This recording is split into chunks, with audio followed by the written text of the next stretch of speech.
Namaste everybody.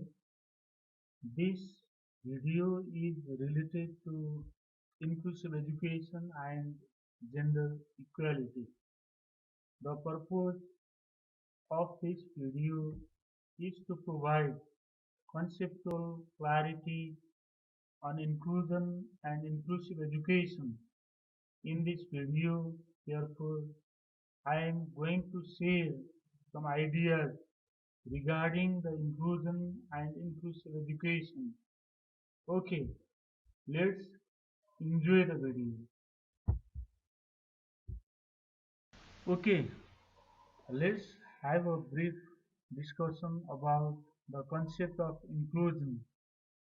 I mean, what does inclusion actually mean?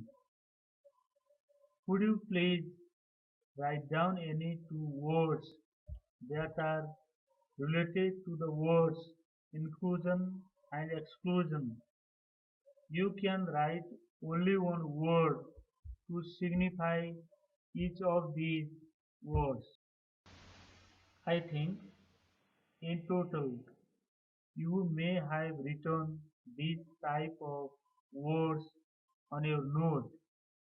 Please have a look if all of these words share on the screen quickly.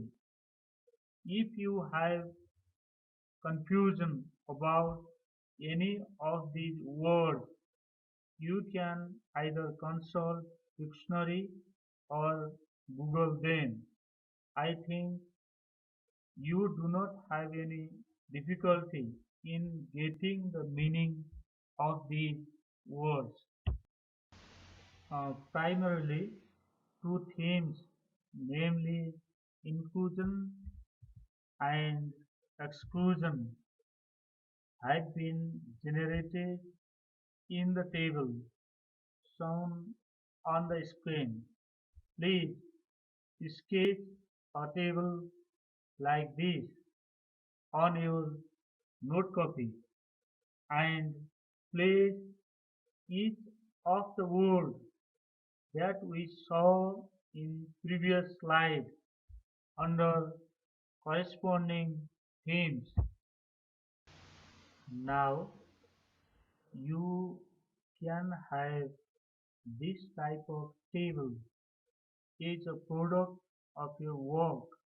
It means you have placed diversity, democracy, development, equity, collaboration, prosperity, access, social justice, equality, cultural awareness, reach and build under inclusion cluster.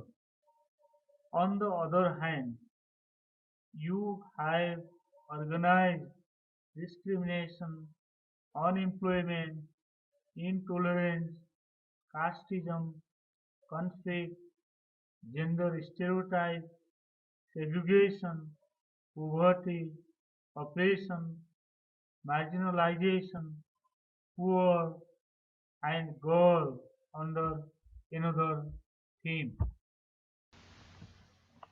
Through this slide, we are going to discuss about the concept of inclusion. What does inclusion mean? Uh, Inclusion is a process of creating an environment in which all children, including girls, those with disabilities, and marginalized, are treated equally regardless of their cognitive ability, gender, caste, ethnicity, sexual orientation, learning style, and any other attributes.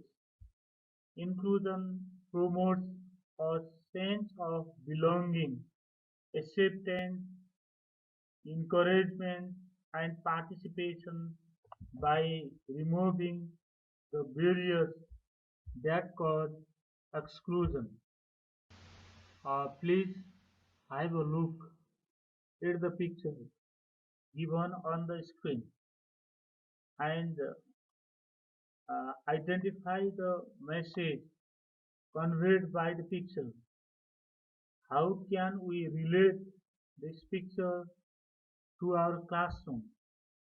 This picture has indicated that students attending particular class are different from each other in terms of their cognitive ability, learning style, learning pace, motivation level, maturation level, and any other attribute. Therefore, a curriculum or an educational program is not suited to all students, especially girls, children with disabilities, and those come from marginalized and disadvantaged groups. This picture indicates that can all students in our classroom achieve determined objective to a similar extent? Absolutely. They cannot achieve intended objective of the curriculum to a similar extent because of their diverse learning profile or individual differences. Let's see some other pictures and then find out the message conveyed by them. These pictures indicate that each individual is unique. All learners cannot get benefits from the specific program to a similar extent. It means one size does not fit all. We should provide educational services to the students based on their individual needs to ensure their access to educational general education curriculum. To get broader understanding about inclusive education, let's read these questions and reflect yourself on each question. Questions are: do all learners, including girls, children with disabilities, and children come from marginalized and disadvantaged backgrounds, have similar needs, interests, and aspirations? Can all students achieve all list of curricular objectives to a similar extent? Does the content chosen within a curriculum is valid, usable, and significant for all learners? Can all students get benefit from similar type of instructional technique applied by teachers? Can all instructional material available in the school be useful to all learners? Do all students get benefit from similar type of physical facilities? Can particular evaluation technique be useful for all students?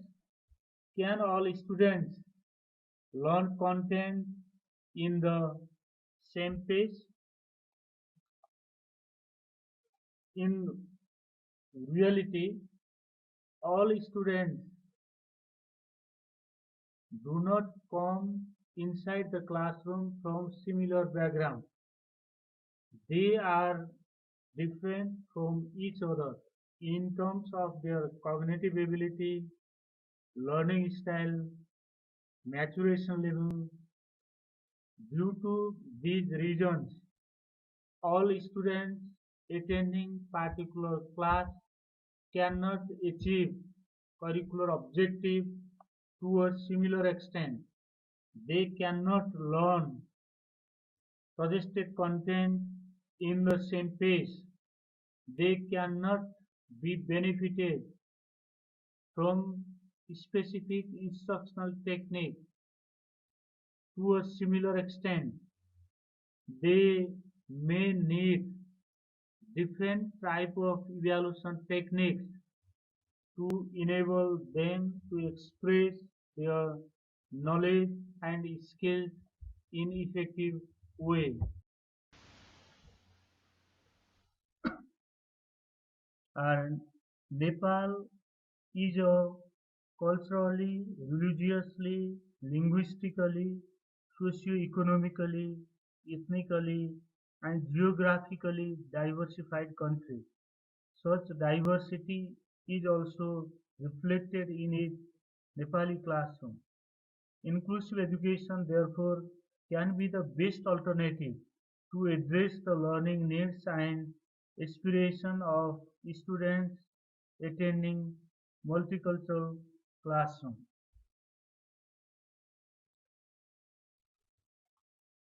Uh, in our previous slides, we discussed about inclusion, and through this slide, we are going to have brief discussion about inclusive education. What does it mean? Actually, inclusive education welcomes all children. Nobody is excluded. It celebrates their differences, encourages them to be effective learners, creates secure learning environments for collaborative learning. All children, including girls, children with disabilities, children come from marginalized and disadvantaged backgrounds are taught in mainstream classrooms by following general education curriculum. Inclusive education welcomes all students, value their individual differences, empower all of them to be effective learners under an educational program, provide a continuum of supports for their academic growth, and provide a shared learning environment to all of them. Furthermore, inclusive education is a form of social justice in which resources are distributed in equitable way to all learners under a conducive and supportive learning environment. It does not accept any sort of discrimination under an educational institution. Some people do not have clear understanding about inclusive education. They define inclusive education in different way. Some of the notions proposed by them do not represent the actual meaning of inclusive education. Some people define mainstreaming, integration, and inclusion synonymously. These concepts are related to each other but not identical. In mainstreaming, a child needs to be ready to learn rather than the school being ready to support all learners come from diverse backgrounds. It means each learner should be fitted into a available program instead of accommodating the program based on their individual learning needs or their learning profile. In mainstreaming, students are placed in general education classroom.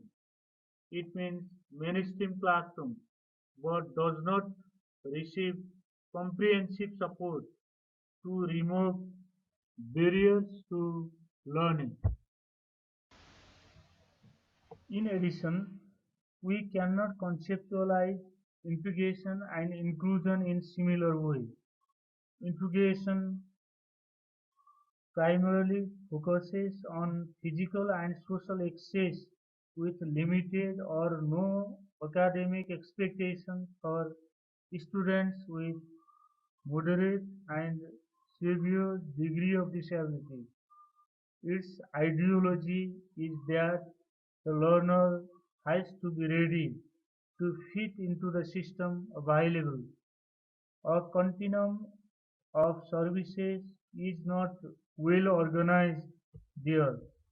As a result, all students cannot get a chance to develop their potential to a fuller extent possible. Moreover, inclusive education is not automatically grouping the students with special needs. It means no students, including girls and those with disabilities, are not segregated based on their specific characteristics.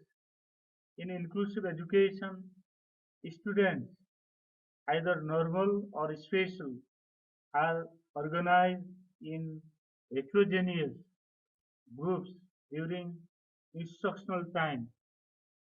Each learner is acknowledged, respected, valued, and a wide range of educational supports are provided based on their special learning profile. The picture shown here illustrates the evolution process of inclusion. Long ago, some children, especially those with disabilities, were not allowed to get entry into mainstream classroom and taught in segregated setting, primarily either in special schools or in self-contained classroom. Resource classroom.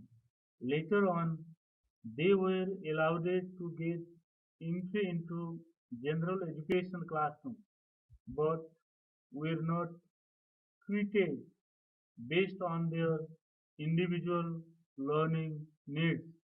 They had to fit into the available educational program, but the program was not adjusted as per their learning needs. This situation is still in many countries in the globe. These days, a significant number of children with disabilities are receiving education in segregated learning environment in one hand, and those who have access to mainstream classroom are not getting quality education services based on their individual learning needs. But under an inclusive educational setting, a wide range of educational services are provided by considering the diverse learning needs of students. Consequently, all of them can be benefited from the available services. Okay, let's talk about inclusive classroom. How does it look like? There are certain characteristics which make inclusive classroom different from other form of classroom. Inclusive classroom reflect the nature of natural population in terms of gender, ethnicity, caste, religion, language, etc. It means if girl students comprise 50% of overall school population, then approximately 50% girl students should be in an inclusive classroom. Furthermore, all teachers, including special teachers, sign language interpreter, and Braille translator, work in collaborative way to strengthen students' learning under a general educational setting. Most of the time in the classroom, students, including girls, children with disabilities, and marginalized children, work in different heterogeneous groups by which students feel connected to to one another and to their future. Furthermore, in an inclusive classroom, access of all children to general education curriculum is maximized through differentiated instruction. Teachers accommodate classroom instruction is for the diverse learning needs of students. Generally, curricular content, instructional process, assessment procedures, and classroom setting are accommodated to address classroom diversity. Heterogeneous grouping is frequently occur in the class to develop the value of respecting each other among the learners. All students, including girls, children with special needs, children come from marginalized backgrounds, actively participate in the learning process and engage constantly in particular work assigned to them by their teacher. Thank you for watching this video.